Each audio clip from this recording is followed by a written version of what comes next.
দলিল। দুই নম্বর প্রশ্ন, আলেমদের ধর্ম ব্যবসায়ী বলেছেন বিএনপির এক নেতা, এই নিয়ে কিছু বলেন। হ্যাঁ, তিনি সত্য বলেছেন আমার প্রিয় ভাই, আলেমরা ধর্ম ব্যবসায়ী, আল্লাহ নিজে ধর্ম ব্যবসায়ী। ইন্নাল্লাহ হাশতারা মিনাল মুমিনিনা আনফুসাহুম ওয়া আমওয়ালাহুম বিআন্না লাহুমুল জান্নাহ। আল্লাহ নিশ্চয়ই ব্যবসা করতেছেন মুমিনদের সাথে, মুমিনদের থেকে দুইটা জিনিস কিনতেছেন, তাদের জান, তাদের মাল আর জান কিনতেছেন, ট্রানজাকশন দিচ্ছেন আল্লাহ, জান্নাত কিনতেছেন, দুইটা মাল আর জান দিতেছেন কি জান্নাত। এই আল্লাহ ব্যবসা করে।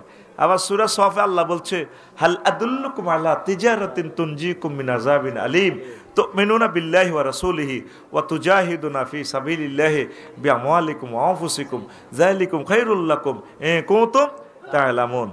তো আমি কি তোমাদেরকে এমন একটা ব্যবসার পলিসি বলে দিব কিনা? কে বলছেন? আল্লাহ। এটা মুমিনরা ঈমান আনবে, আল্লাহর রাস্তায় জিহাদ করবে, তাদের কারেন্সি কি ট্রানজাকশন করবে কি, তাদের আগে মাল দিয়ে দিব, তারপর জান দিয়ে দিব, দিয়ে দিলে আমি আল্লাহ জান্নাত দিয়ে দিব। তাহলে আল্লাহ নিজেই তো ধর্ম ব্যবসায়ী, আলেমেরা ধর্ম ব্যবসায়ী।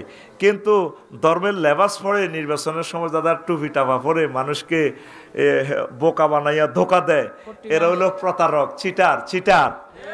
আলেমরা ধর্ম ব্যবসা করবে, এত বড় জান্নাতে যাইবেন, আলেমেরা এই আপনার টিচার হিসেবে পয়সা নিচ্ছে, আফসারি ভাই টিচার হিসেবে পয়সা নিচ্ছে। কই আমার কোনো ছাত্র তো বললো না হুজুর পয়সা একটু কমায় নেন, আমি আপনাকে ল্যান্ড ক্রুজার দিয়ে দিব আর প্রাইভেট একটা হেলিকপ্টার দিব, আর বাংলাদেশ সরকার থেকে আপনার বাড়ির কাছে একটা হেলিপ্যাড বানাইয়ে দেব, যাতে আপনি আল্লাহর দিন প্রচার করতে অসুবিধা না হয়, ঠিক কিনা? তাহলে আমার প্রিয় নেতা ঠিক বলেছেন, আলেমরা ধর্ম ব্যবসায়ী, তারা আল্লাহর সাথে তারা ব্যবসা করে। কিন্তু ওই যারা ধর্মের নাম দিয়ে ভোট নেয় এরা হলো চিটার বলাও ভুল হবে, চিটার রেস্ট। তারা কি? হ্যাঁ, তাইলে আমার ওই প্রিয় নেতাকে থ্যাংক ইউ। 3 নম্বর প্রশ্ন, সুন্নি আলেমরা কেন আজারিকে দেখতে পারে না?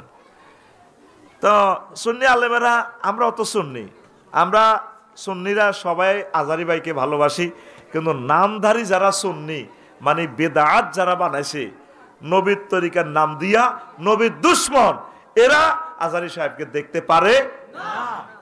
আমরা সকলে সুন্নি, ঠিক কিনা?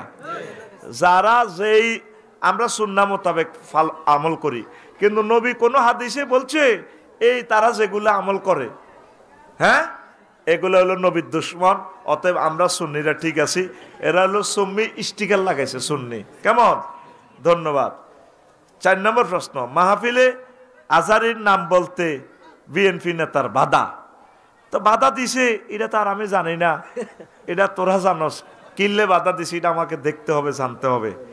কোন মুসলমানের মাহফিলে বাধা দিতে পারে না। আল্লাযীনা ইয়াসুদ্দুনা আন সাবিলিল্লাহ, যারা আল্লাহর রাস্তা থেকে ফিরাই রাখে তারা ঈমান হারা। তারা কি? আমি জানি কোন মুসলমান এভাবে মাহফিলে বাধা দিতে পারে না। আর আলেমদের সাথে যারা বেয়াদবি করে তাদের জন্মের ঠিক নেই। এক উঠছে না কয়েক বছর আগে এক মাহফিলে আমার আলেমকে থাপড়াই করে দিবে, হারামজাদা। সে কি? বলে আফসারি এটা কেমনে জানে? দুনিয়ার তো কেউ জানে না। ঠিক তার আব্বা যদি মরে যায়, কবরতে উঠে যদি রিমান্ডে নেয়, আচ্ছা ভাই আসলে কি আপনার এই ফোলাটা যে নেতা আসলে এতে কি ভালো না জারুগা? তখন কইব যে ভাই আসলে আমি রাগের সোঁড়ে একদিন আপনার বাবিরে তালাক দিয়ে লাইতাম, কইছিলাম, কইছে তুই যা কই তোর বাপের বাড়িতে, হেতে কো যাইলে গো কি হবো, যা করলে যা, দুনিয়ার কেউ জানে না। আমি তারে বলছি যা গো, হেতে গেছে গো, আবার চলিয়েছি রাগ করি। তা আমরা রাত্রে সহবাস করছি, কইছে যে না এটা তা আমরা তালাক দিন নিয়ত নাই, এমনি না কইছি, কিন্তু এমনি কক আর যেমনি কক শরীয়তের ভাষায় তালাক। তাইলে ওই রাতে সহবাসে হেতে হইলে হেতে হারামজাদা। ওলামায়ে কেরামের সাথে খারাপ ব্যবহার কোনো ভালো মায়ের সন্তান, মুসলিম মিল্লার কোনো সন্তান এটা করতে পারে না। ওলামায়ে কেরামের যারা ফাঁসি দিছে, আপনি হাসন মাঠে দেখবেন এরা আসলে কোন জাদা। আলেমকে কোনো মুসলমান সহি কোনো ভালো মানুষ মারতে পারে না। তাদের ইতিহাস খুঁজিছা